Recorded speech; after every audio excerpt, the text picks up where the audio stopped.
Hello दोस्तों, आज के इस वीडियो में मैं आपको ये बताने जा रहा हूँ कि अगर आपके मोबाइल फ़ोन में एक्टिव प्लान यानी कि आपका जो रिचार्ज है वो एक्टिव है, लेकिन फिर भी आपके मोबाइल फ़ोन का डेटा काम नहीं कर रहा है, तो इस तरह की प्रॉब्लम आपके फ़ोन में कभी भी आती है। तो इस प्रॉब्लम को आप सॉल्व कैसे कर सकते हैं, आज की इस वीडियो में मैं आपको डिटेलिंग में जानकारी देने वाला हूँ। तो चलिए वीडियो को शुरू करते हैं। देखिए दोस्तों, यहाँ पर आपको सबसे पहले तो ये करना है कि आपको अपने मोबाइल फ़ोन में ना ये फाइल का ऐप होता है, ये गूगल फाइल का ऐप होता है, इसे ओपन करना है। अगर ये फाइल का ऐप आपके फ़ोन में नहीं है तो इसे आपको अपने प्ले स्टोर से इंस्टॉल करके इसे ओपन कर लेना है, ठीक है। अब देखिए यहाँ पर आपको नीचे की साइड ये ऐप्स का ऑप्शन दिया हुआ है, इसे टैप करना है, ठीक है। अब देखिए यहाँ पे सबसे ऊपर ये सिस्टम ऐप लिखा हुआ है ना, इसे आपको टैप करना है। अब देखिए इस पेज में आपको नीचे की साइड, ये जो नीचे पेज है ना, इस पेज को ऊपर करना है, तो यहाँ पर ये ऑप्शन दिखाई देता है एंड्रॉइड सिस्टम, इस ऑप्शन को टैप करना है। अब देखिए यहाँ पर आपको नीचे की साइड तीसरे नंबर पे ऑप्शन है स्टोरेज का, इसे टैप करना है। यहाँ पे सबसे ऊपर एक क्लियर कैच का ऑप्शन दिया हुआ है, क्लियर कैच पे टैप करना है। इससे क्या होगा, नीचे की साइड जो कैच के सामने वाला डेटा है ना, ये जीरो हो जाता है, ठीक है, जीरो बी हो जाता है, ठीक है।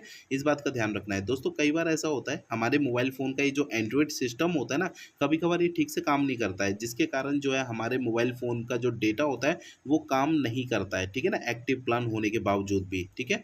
अब दोस्तों यहाँ पर आपको अगला काम करना है क्या है कि आपको अपने मोबाइल फ़ोन का सेटिंग पेज ओपन करना है, ठीक है। सेटिंग पेज में आपको यहाँ पे करना है क्या है, यहाँ पे सबसे ऊपर सर्च भी आप कर सकते हैं, रोमिंग लिख के। आपको रोमिंग लिख के यहाँ पे सर्च कर लेना है, ठीक है। या फिर आप अपने मोबाइल फ़ोन की सेटिंग में जाकर भी आप रोमिंग की सेटिंग को निकाल लीजिए अपने फ़ोन में, ठीक है। ये सिम का ऑप्शन सेलेक्ट करते हैं ना मोबाइल सिम कार्ड में, तो सिम का ऑप्शन सेलेक्ट करेंगे तो यहाँ पे ध्यान रखिएगा कि इसमें जो आपकी रोमिंग की सेटिंग होती है ना, रोमिंग आपकी सेटिंग चालू नहीं होनी चाहिए, रोमिंग को आपको बंद करके रखना है, ठीक है। अगर आप रोमिंग में नहीं हैं तो आपको रोमिंग की सेटिंग को बंद करके रखना है, ठीक है ना।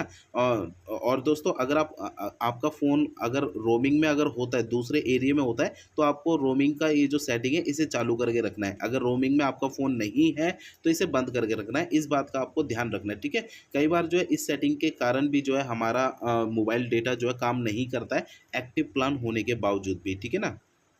अगला काम ये करना है दोस्तों आपको कि आपको अपने मोबाइल फ़ोन का सॉफ्टवेयर अपडेट करना है, यानी कि मोबाइल फ़ोन का जो सिस्टम होता है ना, उसे आपको अपडेट करना है, ठीक है। अपडेट करने के लिए आपको सबसे पहले मोबाइल फ़ोन का इंटरनेट आपको चालू रखना पड़ेगा, क्योंकि सॉफ्टवेयर अपडेट करने के लिए थोड़े बहुत इंटरनेट की ज़रूरत पड़ती है, या फिर आप किसी के हॉटस्पॉट का भी यूज़ कर सकते हैं, ठीक है ना।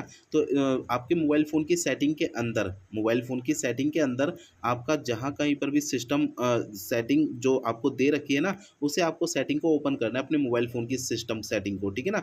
तो यहाँ पर अगर आपको कोई भी रीस्टार्ट का ऑप्शन या फिर डाउनलोड इंस्टॉल का ऑप्शन अगर आपको यहाँ पे दिखाई देता है, तो उसे आपको टैप करके फ़ोन का सॉफ्टवेयर अपडेट कर लेना है। यहाँ पर दोस्तों मेरे इस पेज में ऑप्शन इसलिए दिखाई नहीं दे रहा है क्योंकि मेरे फ़ोन का सॉफ्टवेयर यानी कि फ़ोन का सिस्टम पहले से ये अपडेट हो रखा है, ठीक है ना। तो दोस्तों यहाँ पर जो है ना, अब आपको इन सभी बातों का ध्यान रखना है, जिससे कि आपका जो मोबाइल फ़ोन में आपका मोबाइल फ़ोन का जो डेटा काम नहीं कर रहा है ना, इंटरनेट डेटा, ये आपका काम करने लग जाएगा। इन बातों का आपको ध्यान रखना है, और जो जो सेटिंग मैंने आपको बताई है, इन सेटिंग्स को आपको ज़रूर अपने फ़ोन में यूज़ करना है, ठीक है ना।